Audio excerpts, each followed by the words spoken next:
Good morning everyone, welcome to knowledge account. আমরা দেখবো 6 June 2026 এর ইম্পর্টেন্ট কারেন্ট অ্যাফেয়ার্স, তার সাথে সাথে রিলেটেড স্ট্র্যাটেজিকে।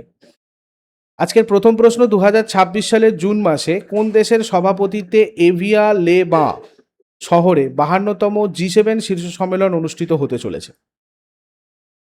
এটা হচ্ছে ফ্রান্সে। 2026 সালের 15 থেকে 17 জুন ফ্রান্সের দক্ষিণ পূর্ব অঞ্চলের ওত সাভোয়া বিভাগের এভিয়া লে বাঁ শহরে 52তম G7 শীর্ষ সম্মেলন অনুষ্ঠিত হতে চলেছে। এবারে সম্মেলনের আয়োজক দেশ ফ্রান্স, আর এতে সভাপতিত্ব করবে ফরাসির রাষ্ট্রপতি ইমানুয়েল ম্যাক্রন। G7 সদস্য দেশগুলো ছাড়াও এবারে সম্মেলনে থাকছে ভারত, ব্রাজিল, কেনিয়া, দক্ষিণ কোরিয়া এবং সিরিয়া অতিথি রাষ্ট্র হিসাবে। 2026 সালের এই সম্মেলনের মূল এজেন্ডা বা আলোচ্য বিষয়গুলোর মধ্যে রয়েছে কৃত্রিম বুদ্ধিমত্তা, আন্তর্জাতিক বাণিজ্য, গুরুত্বপূর্ণ খনিজ সরবরাহ শৃঙ্খল এবং অপরাধ দমন। G7 যদি দেখি, এটা হচ্ছে বিশ্বের 7টা উন্নত অর্থনীতির একটা আন্তঃসরকারি ফোরাম, আর এই সদস্য দেশগুলো হচ্ছে Canada, France, Germany, Italy, Japan and যুক্তরাজ্য এবং মার্কিন যুক্তরাষ্ট্র। এছাড়া ইউরোপীয় ইউনিয়নও এই বৈঠকে অংশ নেয়। প্রধান শিল্পোন্নত গণতান্ত্রিক দেশগুলোর একটা ফোরাম হিসাবে এটা 1970-এর দশকে গঠিত হয়েছিল। পরের প্রশ্নে যাবার আগে বলে রাখি, পশ্চিমবঙ্গ পঞ্চায়েত পরীক্ষা প্রস্তুতির ক্লাস অলরেডি স্টার্ট হয়েছে 2 জুনে। তোমরা PP10 কুপন কোড ইউজ করে আমাদের এই ব্যাচে ভর্তি হতে পারো। এই ব্যাচে ফুল ফেজে ক্লাস শুরু হয়ে গেছে, মিসলেনিয়াসেও ফুল ফেজে ক্লাস শুরু হয়ে গেছে। কুপন কোড PP10 মনে রাখবে, 10% ডিসকাউন্টের জন্য। প্রত্যেকটা ব্যাচই কিন্তু উইথ টেস্ট সিরিজ ব্যাচ। এছাড়াও অন্যান্য ব্যাচ রয়েছে রেলওয়ে, SSC, WBCS এর জন্য। তোমাদের যার যেটা প্রয়োজন তারা এই নাম্বারে হোয়াটসঅ্যাপ অথবা কল করে আমাদের সাথে সরাসরি কথা বলে কনসাল্ট করে এই ব্যাচগুলোতে যুক্ত হতে পারো। ডেমো ক্লাসের জন্য কোর্স সেকশনটা ভিজিট করো ফ্রি রেজিস্টার করে নলেজ অ্যাকাউন্ট অফিসিয়াল অ্যাপে। এরপরে বিশ্ব পরিবেশ দিবস কবে পালিত হয়? বিশ্ব পরিবেশ দিবস পালন করা হয় 5 জুন। 2026-এর থিম কি ছিল? এটা খুবই গুরুত্বপূর্ণ, বিভিন্ন পরীক্ষাতে এসে থাকে। Inspired by nature for climate for our future, এটাও 2024-এর থিম ছিল। পৃথিবী এবং প্রকৃতিকে রক্ষা করতে ইতিবাচক পদক্ষেপ গ্রহণ করার জন্য জনগণকে সচেতন করার উদ্দেশ্যে প্রত্যেক বছর এই দিবস পালন করা হয়। Official slogan hash now for climate. Host country the Republic of Azerbaijan এবছর রয়েছে। 1974 সালে প্রথম ইউনাইটেড নেশন বিশ্ব পরিবেশের দিবস উদযাপন করেছিল। এরপরে মে 2026-এ মন্ট্রিলে আয়োজিত 64তম কানাডিয়ান গ্র্যান্ড প্রিক্স খেতাব কে জিতেছে? এটা জিতেছে কিমি অ্যান্টোনেলি।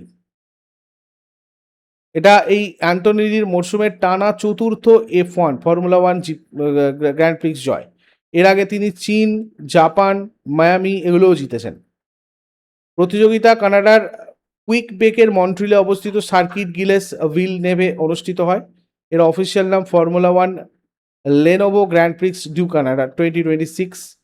যুক্তরাজ্যের রেসার লুইস হ্যামিল্টন দ্বিতীয় স্থানে ছিলেন এবং তৃতীয় স্থানে রেড বুল রেসিং নেদারল্যান্ডের বিখ্যাত ড্রাইভার ম্যাক্স ভার্স্টাপেন ছিলেন। 2026 সালের মে মাসে লন্ডনে গুগল ভারতীয় শিক্ষকদের বিনামূল্যে AI প্রশিক্ষণের জন্য Google for education scholars program চালু করেছে। প্রথম বছরে এটা ভারতের কতগুলো আঞ্চলিক ভাষায় উপলব্ধ হবে? 6টা ভাষায় উপলব্ধ হবে। বিশ্ববিখ্যাত কোম্পানি গুগল লন্ডনের একটা অনুষ্ঠানে ভারতীয় শিক্ষকদের জন্য সম্পূর্ণ বিনামূল্যে AI বা কৃত্রিম বুদ্ধিমত্তা প্রশিক্ষণের একটা নতুন প্রোগ্রাম এটা চালু হয়েছে। এর মাধ্যমে শিক্ষকেরা তাদের মোবাইল ফোনের সাহায্যেই খুব সহজে জানতে পারবেন কিভাবে ক্লাসরুমের মতো AI টুলগুলো সঠিকভাবে ব্যবহার করতে হয়। প্রথম দফায় এটা ইউনিসেফের সাথে যৌথভাবে মহারাষ্ট্র, ছত্তিশগড়, আসাম, পাঞ্জাব আর লাদাখে শুরু হচ্ছে এবং প্রথম বছরে এটা হিন্দি, বাংলা, মারাঠি, তেলেগু, উড়িয়া আর পাঞ্জাবি এই 6টা ভাষাতে শেখানো হবে। এরপরে এশিয়া প্রশান্ত মহাসাগরীয় বা এশিয়া প্যাসিফিক অঞ্চলে অপারেশনাল ডেটা সেন্টার ক্ষমতার অপারেশনাল ডেটা সেন্টার ক্যাপাসিটি নিরিখে ভারত কোন স্থান অর্জন করেছে? দ্বিতীয় স্থান, সেকেন্ড পজিশন। এই তালিকায় প্রথম স্থানে রয়েছে চীন আর তৃতীয় স্থানে রয়েছে জাপান। কেন এরকম বৃদ্ধি হয়েছে? ডিজিটাল ইন্ডিয়া উদ্যোগ, তারপরে 5G প্রযুক্তির প্রসার, ক্লাউড কম্পিউটিংয়ের ক্রমবর্ধমান চাহিদা এবং দেশীয় স্তরে ডেটা লোকালাইজেশনের উপর জোর দেওয়ার কারণে ডেটা সেন্টারের ক্ষমতা ভারতের অত্যন্ত দ্রুত গতিতে বৃদ্ধি পাচ্ছে। মুম্বাই, চেন্নাই, বেঙ্গালুরু ভারতের প্রধান ডেটা সেন্টার হাব হিসেবে গড়ে উঠছে। এরপরে সম্প্রতি ভাইব্রেন্ট ভিলেজ প্রোগ্রামের অধীনে ভারত চীন সীমান্তের কাছে কোন অঞ্চলের চুমুর গ্রামটিকে দেশের প্রথম মডেল বর্ডার ভিলেজ হিসাবে গড়ে তোলা হচ্ছে? লাদাখ।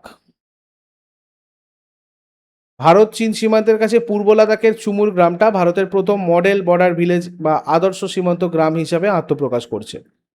এই প্রকল্পটা কেন্দ্রীয় সরকারের ভাইব্রেন্ট ভিজিলেন্স প্রোগ্রাম এর অধীনে উন্নয়ন করা হচ্ছে, মানে ডেভেলপ করা হচ্ছে, যার প্রথম পর্বে 10টা মডেল সীমান্ত গ্রাম তৈরির পরিকল্পনা রয়েছে। চুমুর গ্রামটা পূর্ব লাদাখে সমুদ্রপৃষ্ঠ থেকে প্রায় 16,700 ফুট উঁচুতে রয়েছে। ভাইব্রেন্ট ভিলেজ প্রোগ্রাম হচ্ছে ভারত সরকারের একটি বিশেষ উন্নয়ন কর্মসূচি, যার মূল লক্ষ্য দেশের উত্তরাঞ্চলীয় সীমান্ত সংলগ্ন প্রত্যন্ত গ্রামগুলোর উন্নয়ন এবং বাসযোগ্যতা বৃদ্ধি করা। এরপর 2026 সালে বেঙ্গালুরুতে অনুষ্ঠিত প্যারা অ্যাথলেটিক্স চ্যাম্পিয়নশিপে পুরুষদের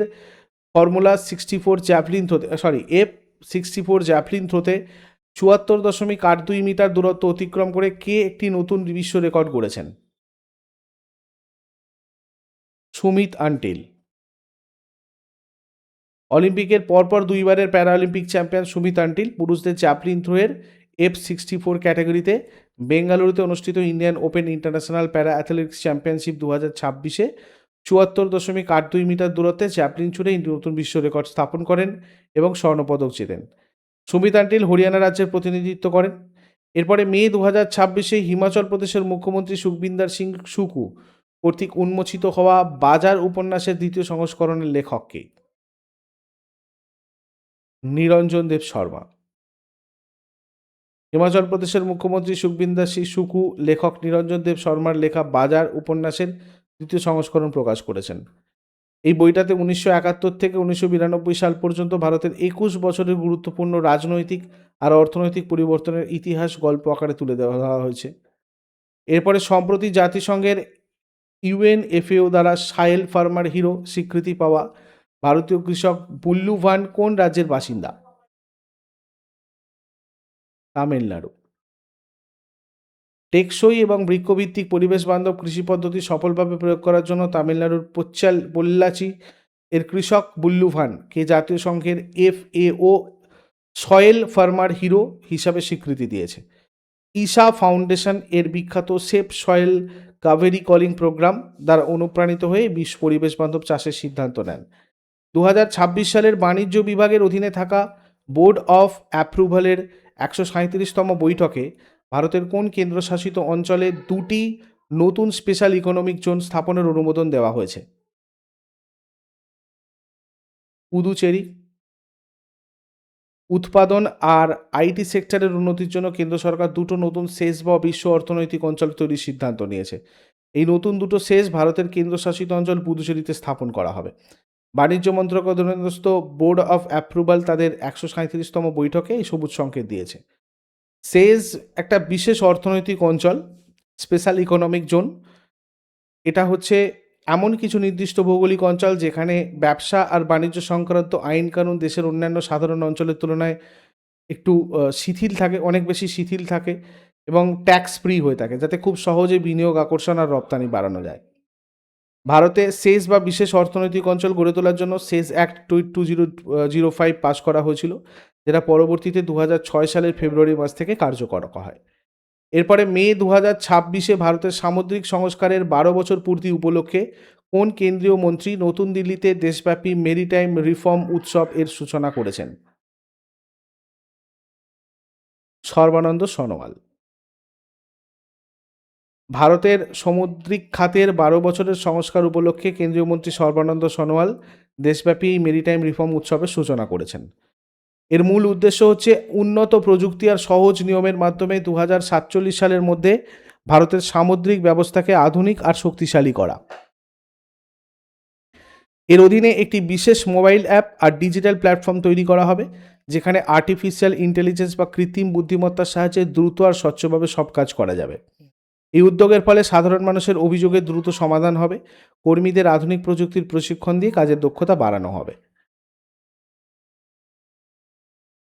এরপর আগের দিনের হোমওয়ার্কগুলো দেখে নাও। বায়ুমণ্ডলীয় প্রতিসরণের কারণে কত সময়ের জন্য সূর্যোদয় অগ্রসর হয় এবং সূর্যাস্তে দেরি হয়? এটা হয়ে যাবে 2 মিনিট। ক্যালসিয়ামের পারমাণবিক ভর 40। আর আজকে তোমাদের জন্য প্রশ্ন থাকবে, কতজন তীর্থঙ্করদের মধ্যে শেষ তীর্থঙ্কর ছিলেন মহাবীর? আর কোন উদ্ভিদ কলার মাধ্যমে মূল দ্বারা জল পরিবহন সংঘটিত হয়? এগুলো শেষকালে আমাকে কমেন্টে জানাও। চট করে আগের দিনেরগুলো কুইক রিভিশন করে নাও যারা যারা লাইভে রয়েছে। প্রথম প্রশ্ন ছিল 2026 সালের মে জুন মাসে সিঙ্গাপুর ওপেন ব্যাডমিন্টন টুর্নামেন্টে পুরুষদের ডাবলস খেতাব কে জিতেছে? সাত্বিক সাইরাজ, র্যাঙ্কি রেড্ডি আর চিরাগ শেট্টি। দিল্লির রাজ্য সরকার রেশন কার্ডের বার্ষিক আয়ের যোগ্যতার সর্বোচ্চ সীমা 1.2 লক্ষ টাকা থেকে বাড়িয়ে কত করার অনুমোদন দিয়েছে? 2.5 লাখ টাকা। 2026 সালের 31শে মের পর ভারতের নতুন চিফ অফ ডিফেন্স স্টাফ কে হলেন? জেনারেল NS রাজা সুব্রমণি। কোন দেশের প্রধানমন্ত্রী 2026 সালের বিশ্ব তামাক মুক্ত দিবস পুরস্কারে বিশ্ব স্বাস্থ্য সংস্থার দ্বারা সর্বোচ্চ সম্মাননা ডিরেক্টর জেনারেল স্পেশাল অ্যাওয়ার্ডে ভূষিত হয়েছেন? ইয়েমেন। 2026 সালের জুন মাসে সফল বাস্তবায়নের 6 বছর পূর্ণ করা PM স্বনিধি প্রকল্পের মূল লক্ষ্য বা উদ্দেশ্য কী? শহুরে স্ট্রিট ভেন্ডর বা হকারদের জামানতহীন ওয়ার্কিং ক্যাপিটাল লোন দেওয়া। 2026 সালের মে মাসে কাকে ডিফেন্স রিসার্চ অ্যান্ড ডেভেলপমেন্ট অর্গানাইজেশনের নতুন চেয়ারম্যান হিসেবে অতিরিক্ত দায়িত্ব দেওয়া হয়েছে? প্রতিরক্ষা সচিব রাজেশ কুমার সিং। 2026 সালের এপ্রিল মাসে বিমান যাত্রী পরিবহনের ডেটা অনুসারে কোন শহরের বিমানবন্দরটি ভারতের দ্বিতীয় ব্যস্ততম আভ্যন্তরীণ বিমানবন্দর হয়ে উঠেছে? বেঙ্গালুরু।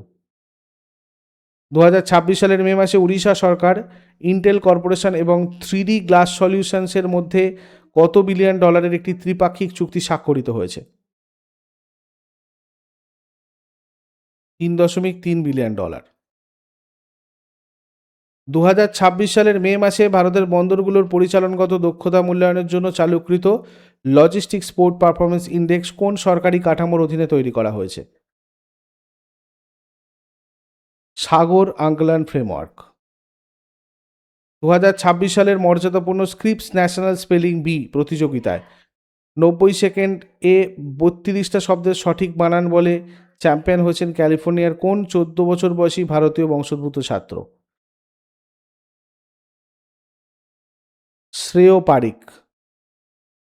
মিশন সানা অধীনে 25 কিলোমিটার উঁচুতে ভারতীয় প্রথম দেশীয় সুপার প্রেসার বেলুন প্ল্যাটফর্ম উৎক্ষেপণ করেছে কোন সংস্থা? Red balloon aerospace. এগুলো ছিল আগের দিনের কোয়েশ্চেন। ইউজফুল বলে মনে হলে অবশ্যই সবাই লাইক করো, বন্ধুদের সাথে শেয়ার করো এবং প্রতিদিন সকাল 6টার সময় ডেলি কারেন্ট অ্যাফেয়ার্সের আপডেটের জন্য নলেজ অ্যাকাউন্টকে সাবস্ক্রাইব করে বেল আইকন প্রেস করে অলে ক্লিক করে নাও। Thank you so much. Take care. Have a great day.